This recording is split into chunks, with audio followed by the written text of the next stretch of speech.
Come in. Boss, Yeah. Miss Aisha is here. Please tell her to come in. Sure, boss. Thank you.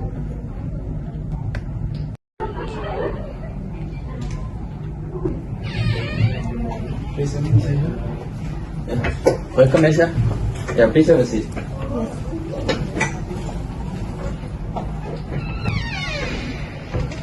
So, good morning, Miss Aisha, and thank you for coming in today. So, my name is Wan Marzi, and this is my colleague here today, Miss Adawiyah.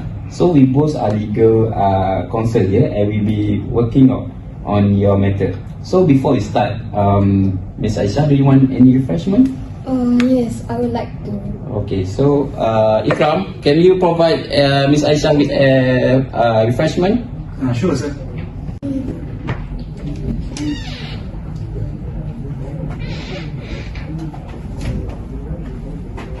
This your drink? Thank you. Okay. So, as mentioned by Mr. Razin, I am Miss Adawiyah, who going to assist you two for today. So, how have you been holding up since the incident? Was the traffic alright on the way here? It was okay. Thanks.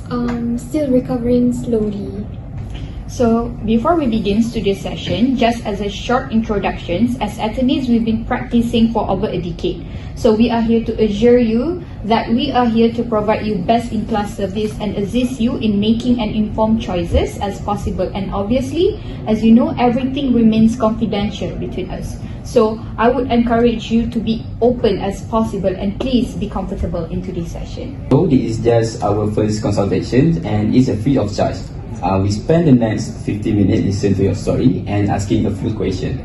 And then we provide our initial talk. And if you decide to proceed after this, our regular consultation fee will be 100 ringgit per hour. So, as I mentioned, everything you say today is completely confidential. Just feel free to speak openly. So, we're here to help you find a solution.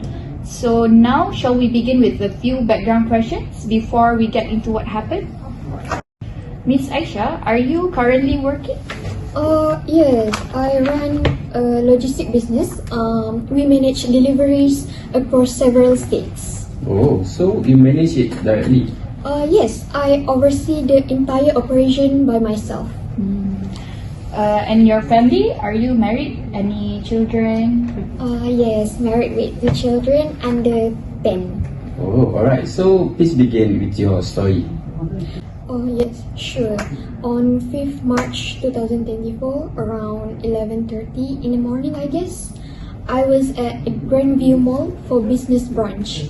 After coming off the escalator on the 2nd floor, I slipped on the puddle of water near a planned feature. There was no signs or cones that warning me.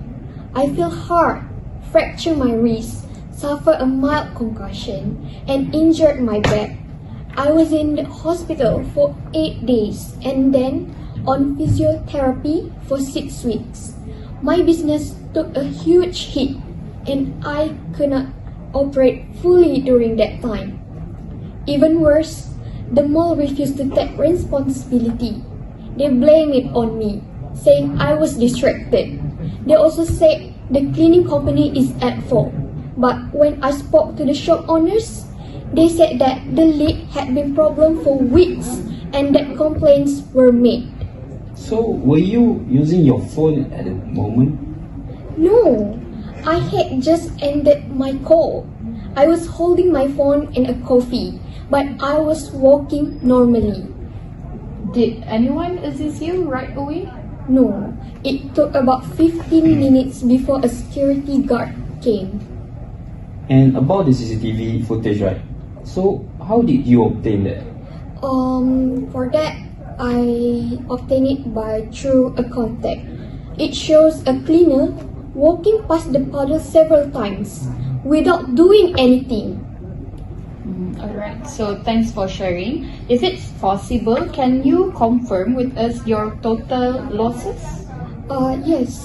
So far, 80,000 ringgit in medical costs, 150,000 ringgit in lost business, 120,000 ringgit for pain and emotional distress, and 70,000 ringgit for ongoing treatment and possible future surgery.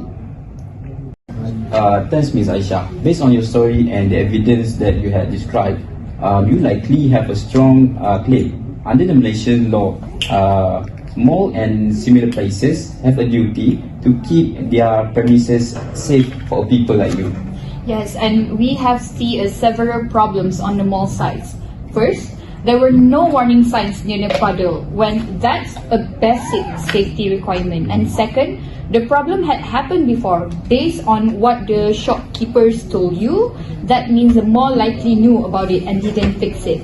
Third, the CCTV footage shows that their staff ignored the hazard. And lastly, I think their slow response time, 15 minutes, shows they didn't handle the emergency responsibly. However, they might argue that you are distracted. But even if that partly true, it doesn't remove their responsibility. At most, it might reduce their liability slightly. Yes, and also they could blaming the cleaning company doesn't let them off the hook. The mall is still responsible for the safety of its premises, even if they outsource maintenance. So your losses are very serious, both physically and also your financially. And they appear reasonable for what you have been going through. We still need all your supporting document, but this seems like a valid claim.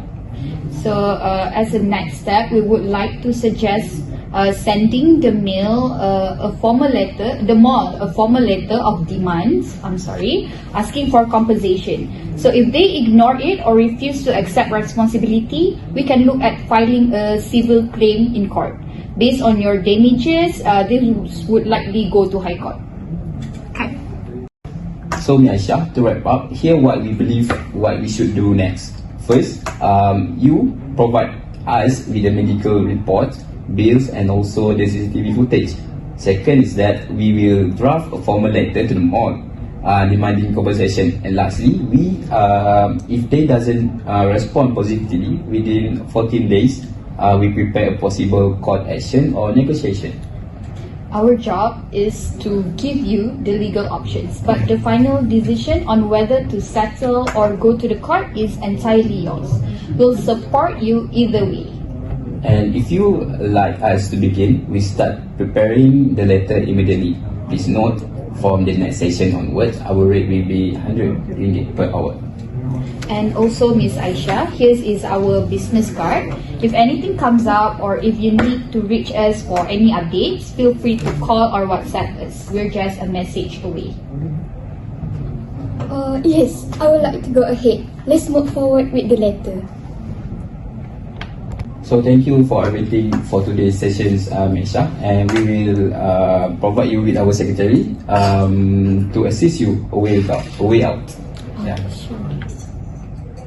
Ikram, Yes, boss. can you help me with assist Miss Aisha on her way out? Sure, boss.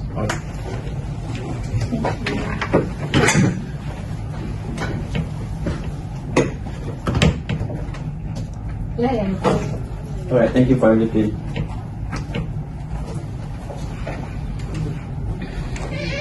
A few moments later. Now that Miss Aisha has left, let's recap the session. She came across as credible, her account was consistent, and she was clear about the impact of the accidents on her both health and also business. Yeah, I agree. So, from a legal standpoint, she has a very strong potential claim in negligence, specifically under, I think, the doctrine of occupiers' liability. Because even though we don't have a statute like the UK's Occupiers' Liability Act, Malaysian courts will still apply similar principles under the general tort law, right? Yeah, exactly. As an occupier, Grandview Mall had a duty to ensure that its premises were reasonably safe for lawful visitors like Miss Aisha. We can refer to the case of Norrington and British Railway Board, where the court held that the contributory negligence may reduce the compensations by a certain percentage, but it doesn't eliminate the defendant's responsibility. And I think based on Miss Aisha's description, she was not actively using her phone. It's just holding it. That's unlikely to justify a significant deduction. And I would expect minimal or no reduction in her compensation? Next, in terms of remedies, the claim can cover both special damages and also general damages, where the special damages are the medical expenses, the loss of business income, and also the physiotherapies. And for the general damages, as for the pain that is suffered, the emotional distress, and also the potential future surgeries. And there is a precedent for this, where in the case of Sim Seok Eng and also the government of Malaysia, where the court award that the substantial damage for the long-term injuries and loss for a normal life. Considering the total losses she mentioned, around 420,000 ringgit, the matter will definitely fall within High Court jurisdiction, right? As Courts of Judicature Act say that in Section 68, any civil matter involving more than 250,000 must be filed in the High Court. Right. So to summarize the scope of legal work, first we need to draft a comprehensive letter of demand, clearly stating that the liability and the references relevant legal principle and also the case law. Second is that compile and verify all the supporting documents such as the CCTV footage, medical records, physiotherapy invoice, and also the business loss calculations. The last thing that we need to do that to assess the potential negotiable or mediation options, while also preparing for a formal litigation if we need it. I agree. And in terms of legal research, I suggest we should look into more local cases on occupiers' liability involving malls or public premises. And we have to review how Malaysian courts actually approach contributory negligence percentages. And lastly, I think it's better if we can find precedent on damages aggravated by delayed emergency response, because that 15-minute delay may influence how courts view the mall's conduct. And I think we should also check for any contractual indemnity clauses between the mall and the cleaning company, just in case, right, the mall tries to pursue a cross-claim or a third-party contribution. Yeah, definitely. Overall, our position is strong enough, I guess, and the facts are clear. The client is cooperative and the law supports her claim. We'll proceed carefully but confidently. Yeah, let's get the draft of LLD out within the weeks.